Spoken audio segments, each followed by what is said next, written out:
The American deep state is back at work, and we need to be very careful in India. On January 3rd, 2026, the US under Donald Trump called out what they was calling absolute resolve, Operation Absolute Resolve.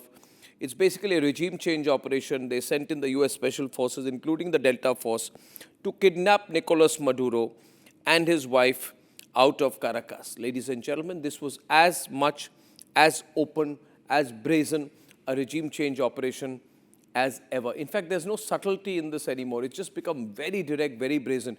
You agree with America, it's fine. You follow what they say, it's fine. You don't, they're going to carry out regime change.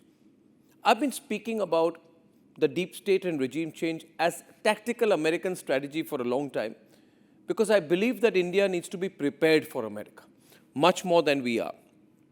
Remember August 5th, 2024, the day when Sheikh Hasina's helicopter landed in Agartala. That was a regime change operation. It was not a student protest. It was an American-sponsored regime change operation. I had, at that point of time, put out a video saying these are foreign hands at play in Bangladesh. And the reason I spoke about the US regime change operation is because I felt in my gut that that is how America operates. That is a large, deep state-led conspiracy where you find out who are the people who can either be threatened, blackmailed, manipulated, or used in any country against its own people and its own leadership. Once you identify these people, you work on them, you incentivize them, you corrupt them, or you simply manipulate them into being your agents. Now, why did I say there was a regime change in Bangladesh? Is because when Sheikh Hasina visited India, there was a lunch that Prime Minister Narendra Modi hosted for her in Hyderabad House in Delhi. And during that bilateral state visit, I was present at the lunch as one of the people invited. And during the lunch at my table, I was sitting next to her number 2, number 3, number 4 level leaders from the Awami League. And the person sitting next to me said that, Arnab, we are going to lose our country because we have refused to give the St. Martin Island to the Americans. And I said, how is it that for one island they would take over? He said, we have intelligence information, the Americans can go to any extent. That was after Prime Minister Narendra Modi was elected for the 3rd time. Sheikh Hasina came here and then she went to Russia as well. But that was in June, end 2024. By August, within 2 months, she was out. And Sheikh Hasina herself said at that point of time that I could have stayed in power if I had surrendered the sovereignty of the St. Martin Island to America and allowed them to dominate the Bay of Bengal. Ladies and gentlemen, why I'm looking at Venezuela very closely is because I believe that Trump's America has absolutely no morals and no qualms. They can go to any extent to fulfill their geopolitical interests. And why? Because they are hungry and they are desperate. The Americans are $38 billion in debt. They are in huge trouble, ladies and gentlemen, as a country financially. They will use their military clout. They will use their geopolitical operation to carry out any extent of regime change anywhere in the world, and they will become more and more and more and more brazen in the future. Today, as far as India is concerned, they have surrounded us with 3 boundaries that are inimical to our interests. We all know Pakistan. We also have September 25th, 2025, Asif Munir and Shehbaz Sharif. They met Donald Trump. They opened up the suitcase with colored stones and they said, Mr. Trump, all these rare earth minerals can be found in Pakistan. Let us stay in power. Let's do business. That's the language that Trump understands. We also, on 8th August 2025, just days after the coup, Muhammad Yunus was made to parachute to Dhaka to take oath as interim advisor. He still stays there. There's nothing interim about it. We all also saw how in September 2024, 1 month after taking oath, he went to America to thank Clinton at the 2024 Clinton Global Initiative meeting, and where he admitted that this whole operation in Bangladesh was meticulously planned. So he was an agent of the CIA. He met Alex Soros, and Alex Soros said, I'm just so delighted to meet Muhammad Yunus.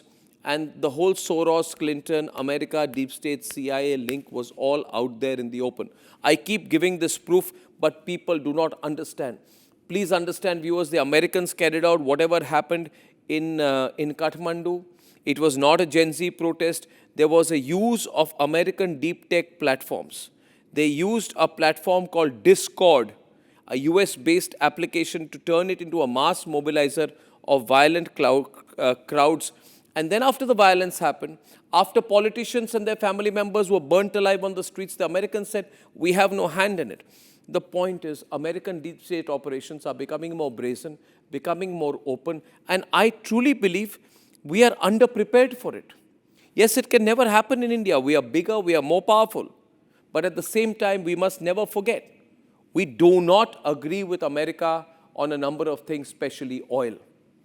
Now, the Americans have Venezuelan oil. They will control the Venezuelan oil, 17% of global reserves, and force us to buy the same Venezuelan oil that they were banning a week back.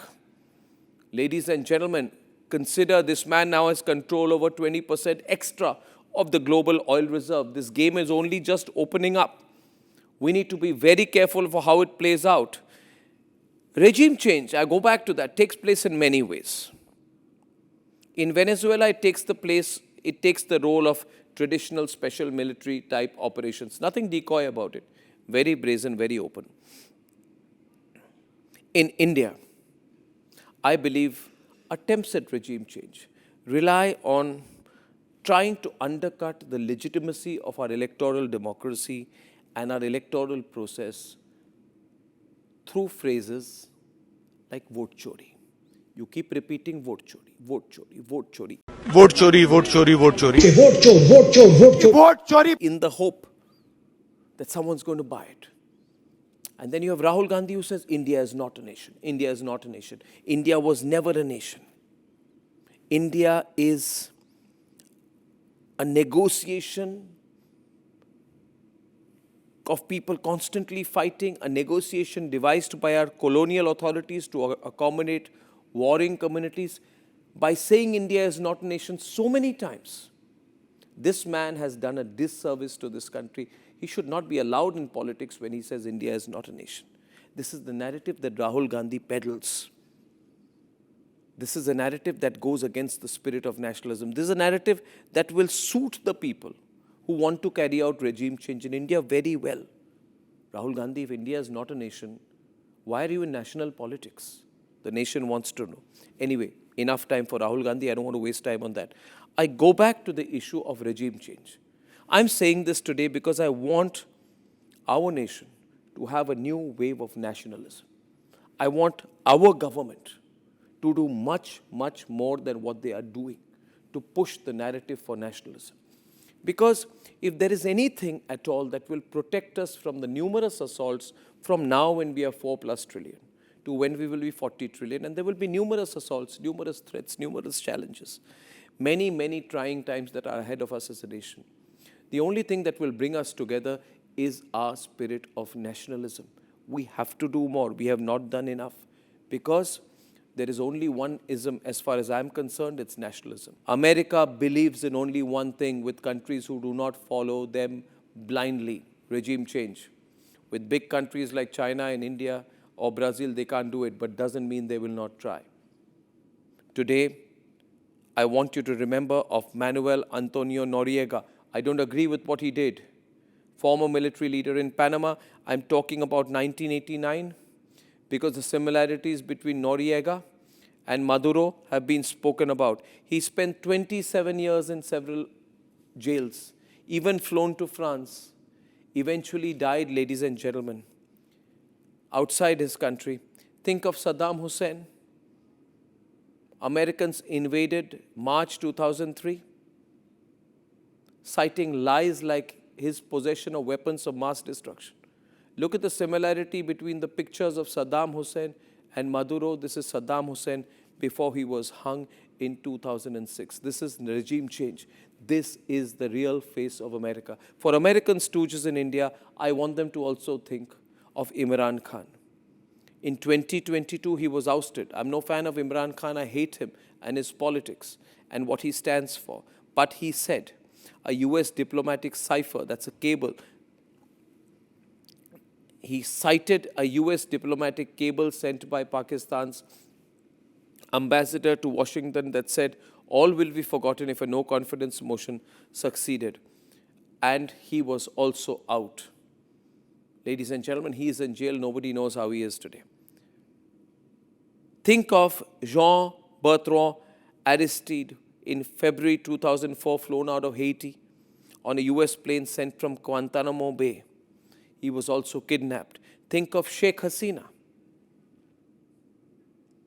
More recently, Sheikh Hasina in Bangladesh 2024, Nicolas Maduro 2025.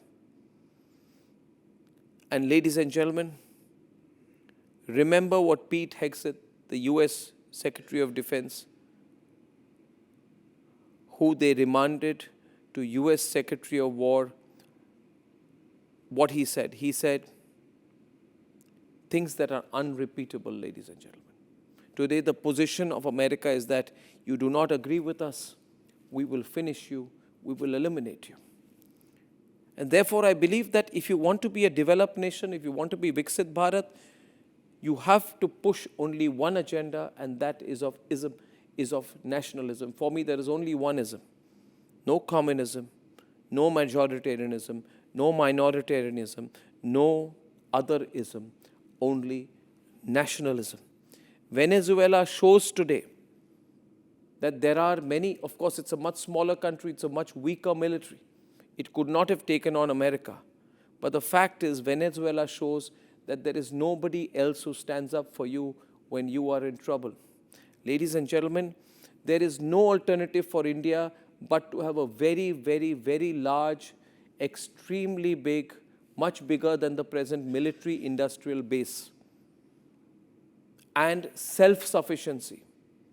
There is no substitute to a strong and deep industrial base and self-sufficiency. We cannot have a system in defense where our supply chains are traced back to China. There's no point. We cannot have a growth in defense avionics where the engines are sourced back to America. There is no point. Because when push comes to shove, nobody will back us. We cannot have 70% of our supply chains of made-in-India drones originate to foreign countries. We cannot have dependency on the US and France for manufacturing GE and Safran engines for the Tejas. We have to think differently. We have to double our defense budget, not grow it by 5-10%. We have to have a global approach. We have to build capacity towards internal security much more than we are doing today. We have to have a national security apparatus larger and comparable to the Pentagon, and we have to have an intelligence agencies for foreign intelligence that are far more advanced, using far better technology than the ones we are doing today. We need to grow simply in terms of security, national security, external security, 2 to 3 times more in power than we have, and we need to do that in a short duration.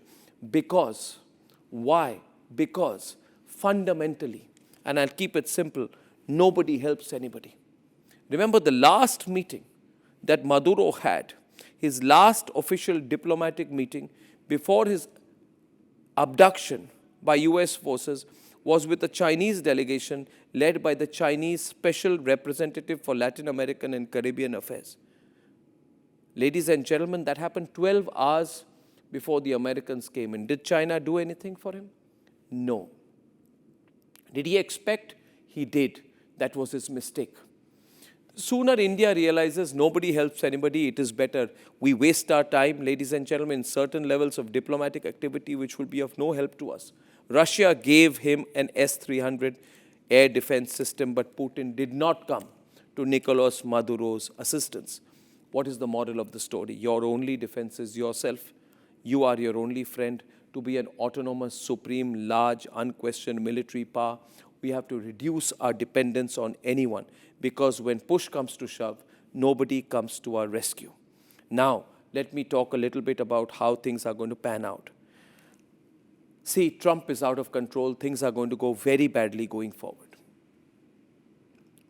And here's where I'm saying it. Trump says he wants to control Greenland. He's been talking about it again.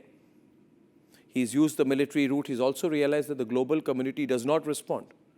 He's realized beyond tweets and statements, or like the statements that came out from the British Prime Minister who said, I'm trying to contact Trump, I don't know what the hell happened.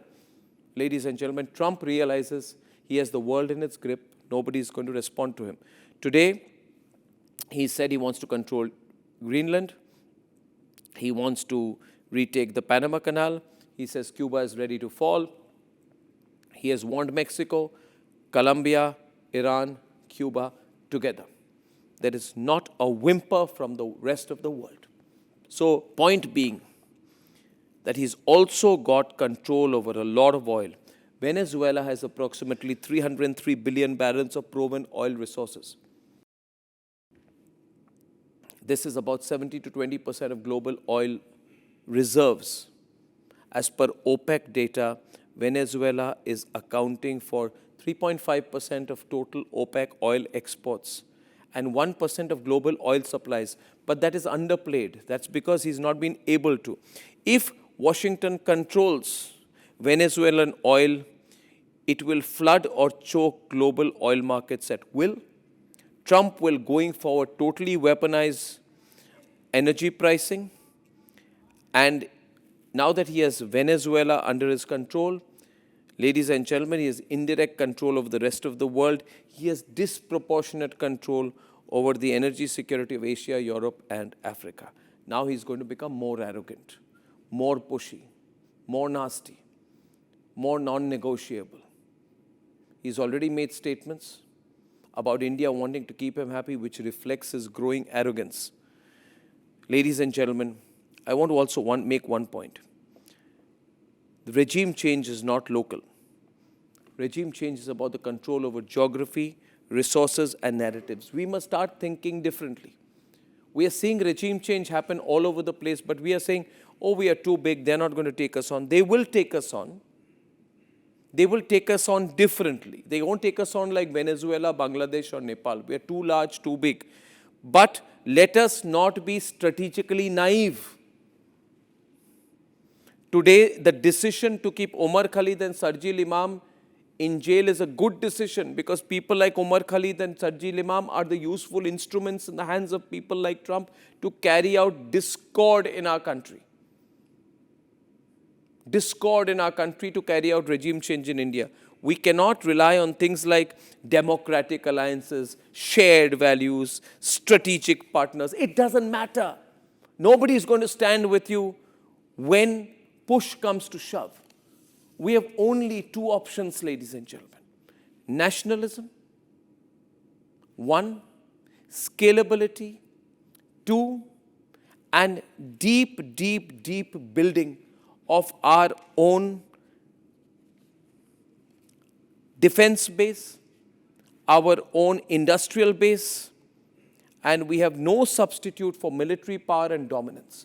We've done a lot. I truly appreciate what our forces did during Operation Sindoor, but we have not done enough. There are countries who punch far above their weight when it comes to global might. Remember, the Russian economy is much smaller than the Indian economy, but they punch far above their weight strategically because of their military strength, because of their unwavering sense of nationalism, because of their intolerance to people who act as agents against national interests while being in the country. So, ladies and gentlemen, there are lessons from Venezuela we cannot ignore. The world is going to become a nastier place. Trump is nasty. He's only going to get worse. It's time for us to prepare, fight back, and the only ism we need to believe in is nationalism.